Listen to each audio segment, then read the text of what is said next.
Okay, being 6:30 this evening, welcome everybody to this meeting of the Cabinet. I gather there are some events happening this evening which relate to some of our twinned towns, and clearly we wish to be non-partisan and therefore will not be expressing a view either way on what potential result may be, but we'd all like to get home in time to watch it if we possibly could, I'm sure. So let us just start with the normal housekeeping, the fire evacuation procedures for this evening. There are no fire alarms scheduled, therefore if the fire alarm sounds, please evacuate the building, but do remember to come back afterwards. The fire exit is located at the rear of this room. Go down the stairs and meet in War Memorial Park. Remember that we are webcasting this meeting and that this will be also published on YouTube after the meeting.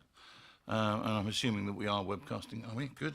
And then finally, mobile phones, could you please ensure that your mobile phones are not going to play the cha-cha-cha or whatever it might be halfway through the proceedings. I can't find it, so can't give you any guarantee of it. So if anybody sees a mobile phone walking slowly around the room on its own, we will know what is causing it. Right, then let's move on to the agenda for tonight's meeting. Firstly, there are clearly no apologies for absence. Secondly, declarations of interest. Anybody? I don't think there are any. Urgent matters, there are none been notified to us. The minutes we have of the last meeting, which was on the 12th of June, which you have all received. Were there any points of correction on that? In which case I will sign those in due course. Then let's move on firstly to item 5, InvestorGrow, the fourth quarter report for 2017-18. Councillor Isaac. Thank you, Leader, and good evening, colleagues. As the Leader said, this is the fourth quarter report. It's a report for Cabinet to note on the InvestorGrow Fund. You'll recall that £25 million was allocated to this fund from Treasury Management, and it is to provide loan finance to stimulate local development activity and bring private sector investment. So it's got a mixture of socio-economic objectives. I'm pleased to report that we've got a conditional agreement to invest £10 million of the fund in the construction of the new Eli Lilly building. The targets for the fund are to have £8 million invested by March 2018 and the fund fully committed by March 2020. There are a good number of projects in the pipeline which officers are looking at the moment, and therefore I hope that when we report next that there will be further news to give you about where we are able to invest and deliver more development and jobs in the borough. Thank you very much, Councillor. Any points anyone wishes to make on this paper? Yes, Councillor. Thank you, Leader. I just wanted to congratulate Councillor Isaac and his team on the work they've done so far. The fund itself is a very important opportunity to increase the revenue to underpin the services within the borough. So the work that's been done so far shows that the projects are going in the right direction, and I look forward, particularly in the next couple of years, to seeing the returns come through. But so far it's going very well, and I think the staff are to be commended for it. Good, thank you very much. Well, we're asked to note this, so if we're all happy, it is noted. Good. In which case we can then move on to the next item on the agenda, which is the property investment strategy. Again, Councillor Isaac, it's a linked paper, really. Indeed it is. So this is a report for Cabinet to approve. This is a summary of activity through January to March 2018. Colleagues will recall that £30 million was allocated out of Treasury Management to additional investment in property, with the objective of achieving higher returns, so that we can use those that extra income for the benefit of residents and services. I'm pleased to report that we have made 3 purchases, all in the borough, totalling £14.5 million, which will yield an extra £1.05 million per annum in rental income for the borough. This is achieving a yield of 6.7% on average for those 3 investments, which is considerably more than is being obtained at the moment through Treasury Management. We have a target to achieve £1.7 million per annum of extra net income through the fund by 2020-2021. We have the 3 investments. 2 of them are industrial stroke warehousing in Armstrong Road and Stroudley Road, and the third is a retail warehouse in Winchester Road. Allied to the Investor Grow report, we have exchanged contracts on the development of the new Eli Lilly building on Basing View, which is going to ensure that some 400 high-value, high-skilled jobs are retained in the borough. The money that will be invested from the Property Investment Strategy Fund will enable us to own the building in due course when it's completed, and will produce an additional rental income of £1.12 million per annum, giving us a net yield of 5.25% on this particular investment. So that means we have £5.5 million still to invest, and our officers are working on that. The report also covers a number of updates on lease re-gears, and that we'll be reporting to you about in the future, and I hope that will include a number of site redevelopments in the borough, which I think will again bring in new money and new jobs. There's more work to be done in relation to the existing property portfolio, particularly in relation to disposing of assets that are underperforming or are too small. But again, that's something that's being worked on, and we will be reporting to you on in due course. Thank you very much, Councillor Isaac. Before we proceed to the recommendation, can I ask officers 2 questions on this report, please? The first question is that the report itself is titled Draft Report to Cabinet. Are we to assume that this is actually the final report to Cabinet and not a draft? And that is the first question. And then the second question is that it also says this is a report for quarter 2017. Is it actually for quarter 4 2017, or is it for quarter 4 for the financial year 2017-18? Leader, on the answer to both of those, this is the final version, and it should be reading 2018. So I think to avoid any confusion subsequently, could we have that amended to these documents in due course? Other than that, I think, does anybody have any comments to make, apart from Councillor Tate, who of course does? Thank you, Leader. Again, I just want to reiterate comments from the first report. In this particular report, it's very clear and it quantifies the very positive input. The addition of a £1 million revenue to the finances is much to be appreciated, and I think it shows the direction practically is being achieved, and all credit to all those that have been involved with it.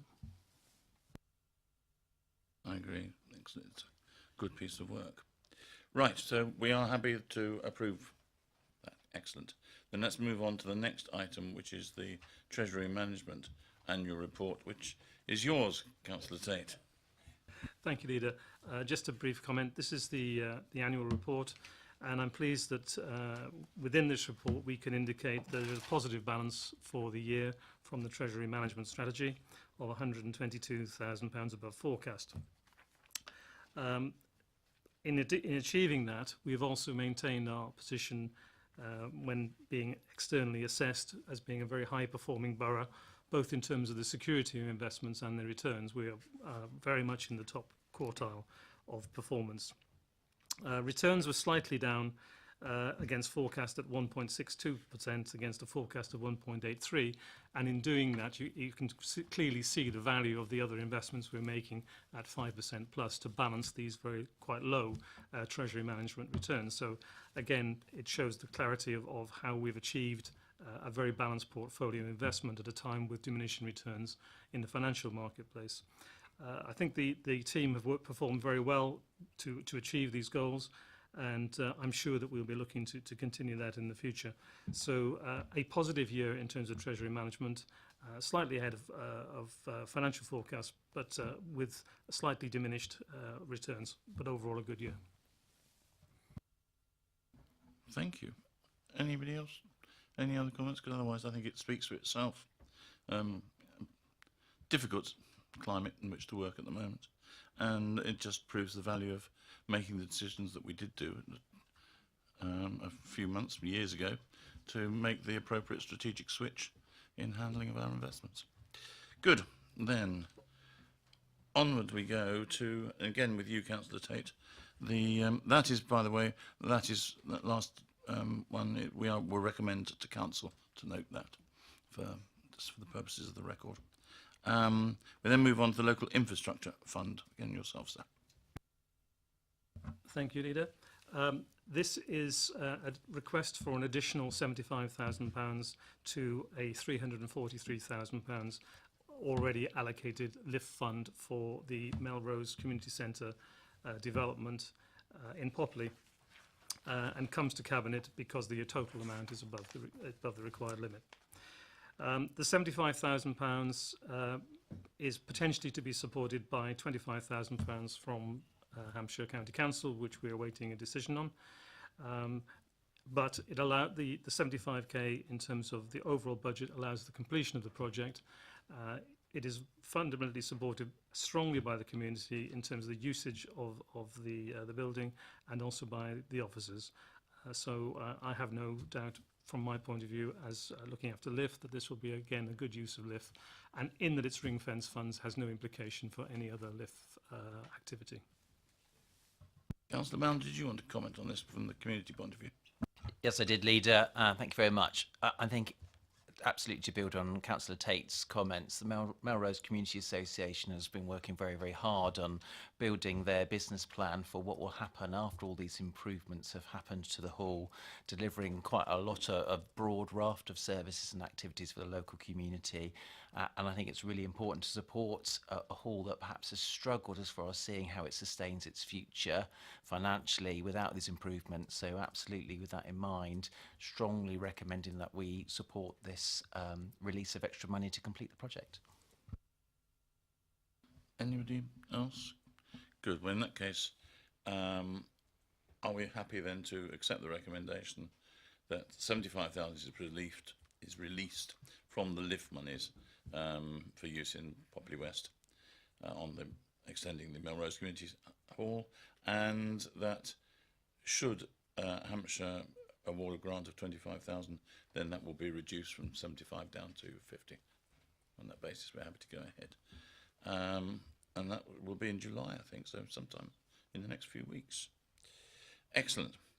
Now, just on our agendas, because of the way that the item 9 has appeared as a supplementary agenda item, rather than having to switch backwards and forwards on our screens, I'm suggesting that we'll deal with item 9 last and go straight up onto the adoption of the Old Basing local plan, neighbourhood plan. Councillor Raffel, item 10, that is. Leader, thank you. I'd like to move that we recommend this neighbourhood plan to full council, that they then make the neighbourhood plan. Once again, a community has come together to bring this about, and I congratulate them for that and all the hard work that they've put in and the support the officers have given them. The plan begins with a history lesson, which is worth just reading, to note that Old Basing has the remnants, apparently you can still see it today, of the Stone Age, Bronze Age, Iron Age, Roman times, going through to the battles of Alfred of Wessex against the Vikings, William the Conqueror, and then moving through to Tudors and Stuarts. And then in more recent times, there's the fundamental link between what was the remnants of Basing House with the Duke of Bolton, eventually moving to Hackwood Park in my ward, and the links between there, which subsequently, of course, form the Grade 1 park that is linked to the Crabtree plantation that we have today. And in between times, of course, we had the Basingstoke Canal going through the centre of Old Basing, and then the railway cutting through too.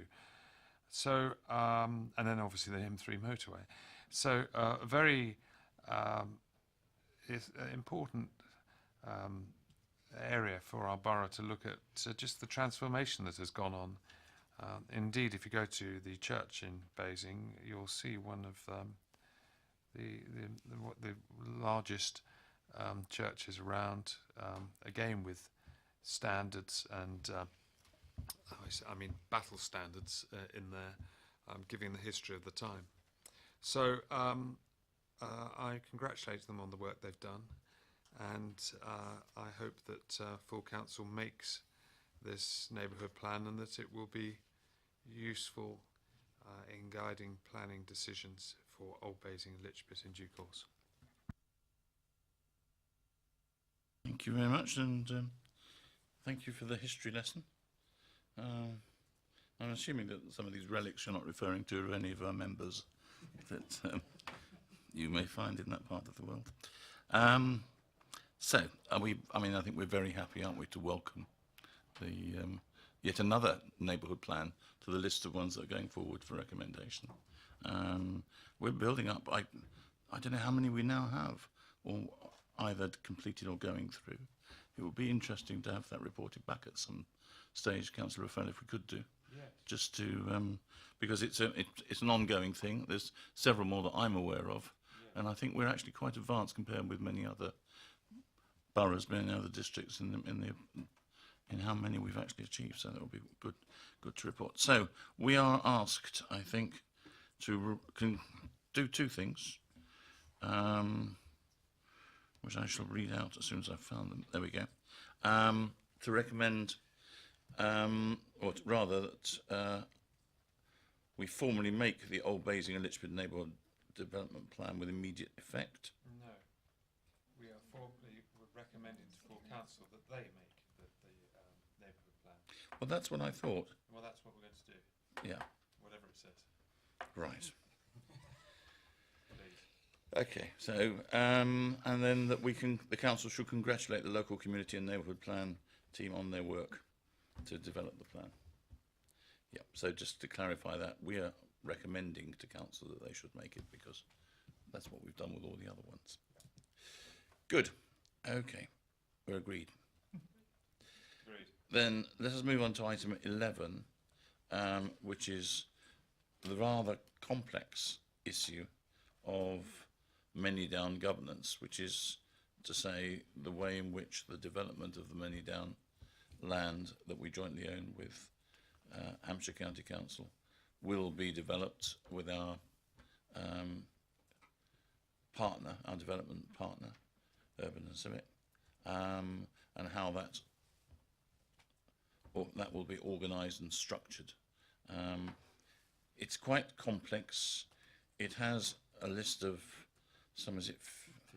15 different items, which I do not propose to read out either now or later on. I think we will take those as being recommendations coming to Cabinet, which we have read, and if people wish to see them, they can best look at them with the accompanying papers on the website. Otherwise, we'll be here till half-time. But for more detail, Councillor Isaac. Thank you, Leader. Yes, as you say, this is a report covering a very complicated issue to do with the long-term relationship that we need to establish in terms of a corporate structure, not only in terms of the ongoing relationship between ourselves and Hampshire County Council, but also when the contracts are signed with our preferred master development partner, Urban and Civic. So it's important that the corporate arrangements reflect the two councils' agreed principles and priorities for Manydown, and sets out the objectives and roles and responsibilities for all the parties concerned in the future. And this will be centred around particularly Topco and Devco, which are the new corporate vehicles that are proposed here and have been previously discussed and reported to the Manydown Executive Committee and, for that matter, the Manydown Overview Committee. So I congratulate officers and advisors on the work that's gone into this, which is, as you say, a very complicated subject, I think it's a comprehensive piece of work, and I hope that very much it will stand the test of time. I'd also highlight the fact that in the report we're proposing to call the Topco now, which is the corporate vehicle which will hold the land once it's acquired from the Manydown company. That will be called the Manydown Garden Communities LLP. I think that's an appropriate name given the aims and ambitions we have for Manydown to be holding it in a vehicle by such a name. Thank you very much. Presumably that will get abbreviated in fullness of time to MGC or something, I imagine. Do we actually have a name for Devco? No, we don't, and I really think that's quite as No. important at this stage. Just out of curiosity. Well, we need to agree really with our partners as well. Yeah. Okay. So detailed, complicated stuff, but which we've all had several opportunities to read our way through the various pieces of documentation at great length. Are we happy to go ahead on this basis? I think so. It's yet another significant step, actually, in the path towards the development of Manydown, and it's good to see that taking place. Right. So, can I now ask you, since we're all on these wonderful machines, to turn to item 9, which is on a supplementary. There we go. Agenda. Item 9 being the adoption of design and sustainability, housing and parking supplementary planning documents, SPDs. And I shall leave it to the Cabinet Member for Planning and Infrastructure, Councillor Raffel, to enlighten us. Well, Leader, there are 3 SPDs here, and the recommendation is that, firstly, we as a Cabinet note the SPDs and the comments that have been made following the consultations, and secondly, that we recommend to full Council that they are adopted, the 3 of them, and that we recommend to full Council that a whole raft of guidance documents that goes back to, it looks like 1999, in fact, are withdrawn because these are now encapsulated by these SPDs. The important things to note is that these SPDs set out a series of development principles that add greater detail to the policies adopted local plan, providing guidance on how the policies should be interpreted and implemented in order to deliver high quality and sustainable development. The report outlines the consultation that's taken place, and it's important to say that we engaged with members through the EPH committee at an early stage. I think it was back in November. We then adjusted matters. We then had further consultations with members, and then we went out to consultation with members of the public. And as a result of that, there have been a number of changes made to the various SPDs.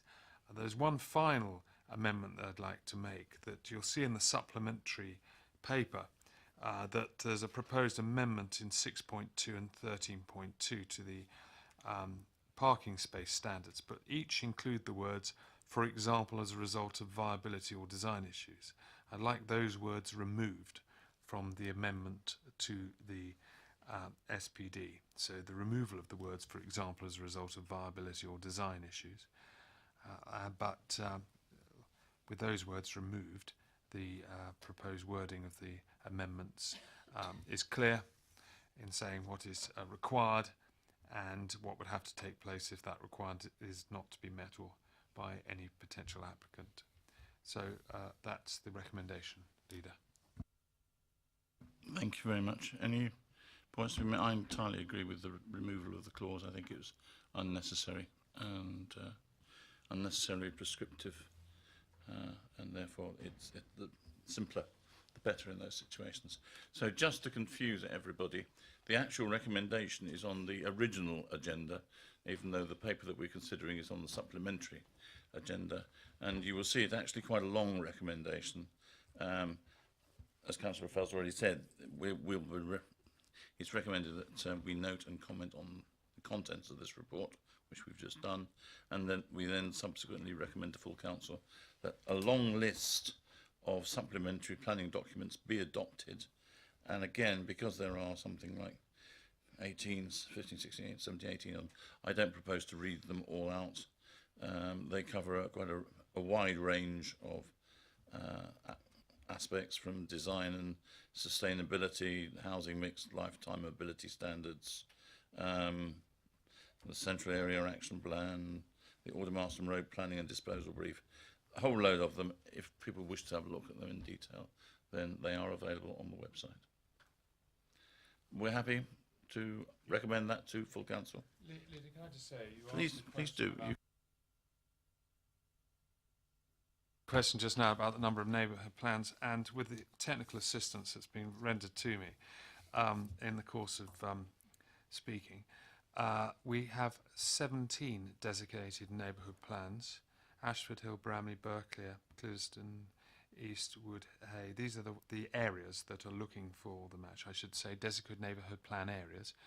Ashford Hill, Bramley, Berkeley, Clewiston, Eastwoody, Highclere, Kingsclere, North Woodham, Oakley and Dean, Old Basing, Lichpit, Overton, Pamber, Sherburn, St John, Sherfield on London, St Marybourne, Whitchurch, Wootton, St Lawrence, of which there are currently 7 adopted, they being Oakley and Dean, Overton, Bramley, Sherburn, St John, Whitchurch, St Marybourne, Sherford on Loddon, and hopefully Old Basing and Lichpit shortly to make 8.